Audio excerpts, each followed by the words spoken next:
Hey guys, I'm back again and I'm here to do a kind of TBR, what's happened in the month of July kind of video, just so we can kind of see where I am because I haven't been on in maybe a week or so. So I'm going to be talking about the books that I'm going to be reading in July, and I'm going to be talking about some other things that I'm going to be doing in July. So let's get started with the books. The first book I have on my list is this one right here, which is Paul Laurence Dunbar, The Life and Times of a Caged Bird by Jean Andrew Jarrett. This is a biography of Paul Laurence Dunbar, and I will be reading this with my friend Patrice. We decided to read this after reading First Class, which talks about Black high school in DC, which originally had the name Paul Laurence Dunbar at one point. And that got us into wanting to know more about Paul Laurence Dunbar. And so we found this very interesting nonfiction. So we hope to learn more about him. Now, this is quite a lengthy book, well over 400 pages, about 460 something pages. But I feel like I can make it work. It's nonfiction. I think it's a nonfiction that I want to read. So I believe I can make it work. And I'll be reading it with Patrice, and we have such good discussions when we read books together. So I'm really excited about this one. Okay, the next book I have on my list is Lone Women by Victor Laval. Now, I'm kind of excited about this one. This is the Read So Lit Patreon Book Club's pick for July. Yes, we'll be reading a speculative fiction from him. And I never thought I'd be reading any Victor Laval because he's usually horror, speculative fiction. But here we are. So we will be reading this in July. It's not very long. It's maybe just under 300 pages, 275 pages. So it's probably going to be a fairly quick read, I would think. But I hope that we'll have a great discussion on this book. So this is what it's about. Adelaide Henry carries an enormous steamer trunk with her wherever she goes. It's locked at all times, because when the trunk opens, people around Adelaide start to disappear.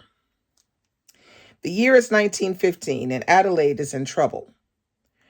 Her secret sin killed her parents, forcing her to flee California in a hellfire rush and make her way to Montana as a homesteader. Dragging the trunk with her at every stop, she will become one of the lone women, taking advantage of the government's offer of free land for those who can tame it. Except that Adelaide isn't alone, and the secret she's tried to so desperately to lock away might be the only thing that will help her survive the harsh territory. There we have it, Lone Women. We're going to be reading the Read So Lit Book Club. So if you're interested in joining us, the Read So Lit Book Club on Patreon, the link is below if you want to join us. Come on. Okay, the next book on my list is this one right here, The Darkest Child by Dolores Phillips. Now, this is a book that I've had on my TBR for quite some time. It's just been sitting around. It is renowned amongst other readers for its trauma because of the main character, who is the mother, and she is apparently one of the worst literary mothers. So, this is what I hear. So I will be buddy reading this with some friends over on Instagram. This one is being spearheaded by Raymond, and we're all getting together, to read The Darkest Child and discuss it. So let me tell you a little bit about it. Packersfield, Georgia, 1958. 13-year-old Tangi Mae Quinn is the sixth of 10 fatherless siblings.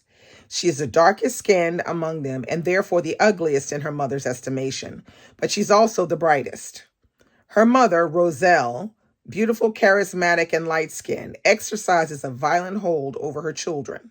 Fearing abandonment, she pulls them from school when they turn 12 and sends them to earn their keep, whether in domestic service in the fields or at the farmhouse, on the edge of town where Roselle beds local men for money.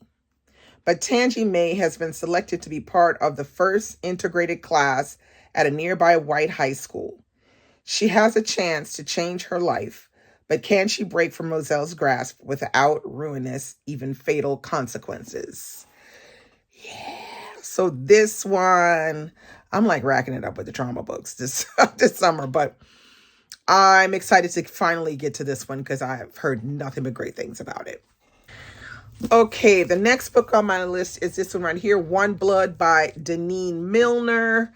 Now, this is another one. The moment that it came out, I was really excited. I was lucky enough to be invited by the publisher to go to a private talk on Zoom with Deneen Milner and her editor talking about One Blood. And that's when I first got, like, I said, I have to get this book.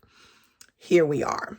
So this is the Read So Lit summer read along. If you're interested in joining us, all you have to do is pick up your copy, start reading, and be ready to discuss on July 27th, which is a Saturday, here on my YouTube. We were discussing it with Michael and Tatiana. One Blood. Now, what is this book about? Now, One Blood came out last year, if I'm not mistaken. Yeah, One Blood came out last year. Now, let me really read a little bit so you can get an idea. So it says, raised by her beloved grandmother in tension-filled post-segregation Virginia, Grace is barely a teenager when she loses her mama.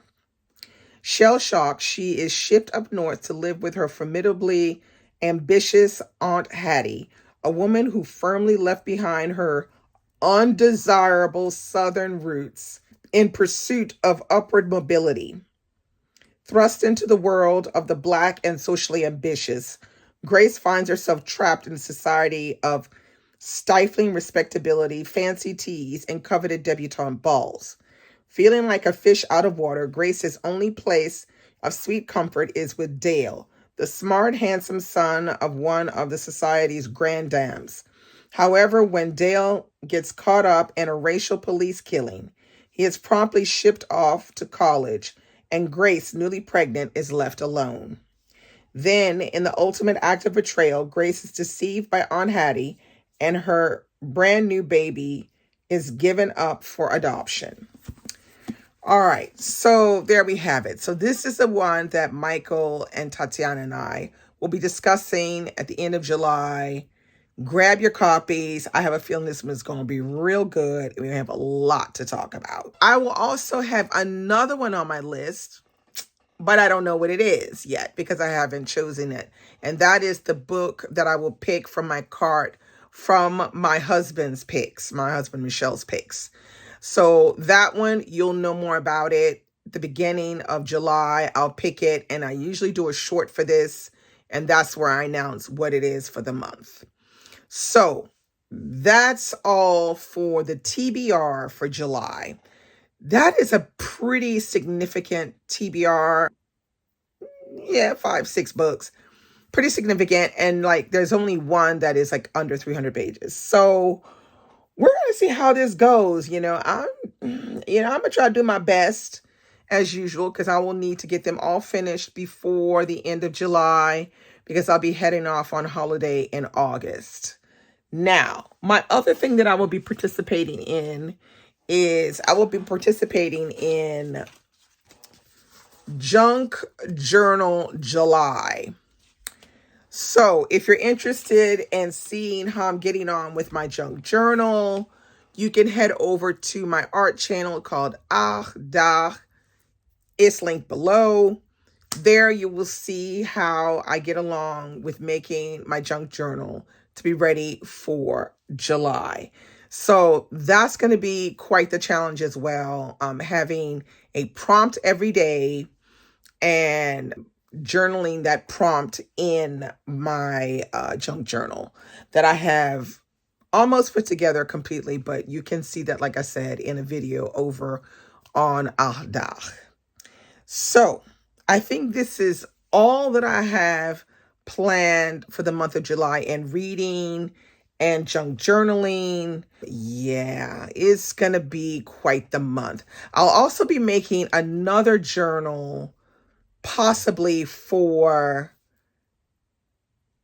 hashtag a journal mood. That is, if I don't decide to use one that I already have, I may possibly make a new one and take that one instead on holiday with me, because Peter will be coming back with hashtag a journal mood in August. So yeah, so that's it. That's everything that I have to say about July.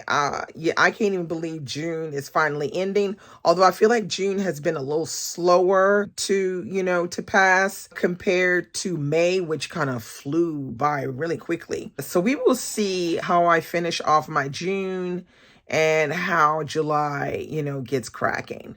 So comment below and tell me what books you plan on reading in July, and I'll see you real soon with another video. Bye.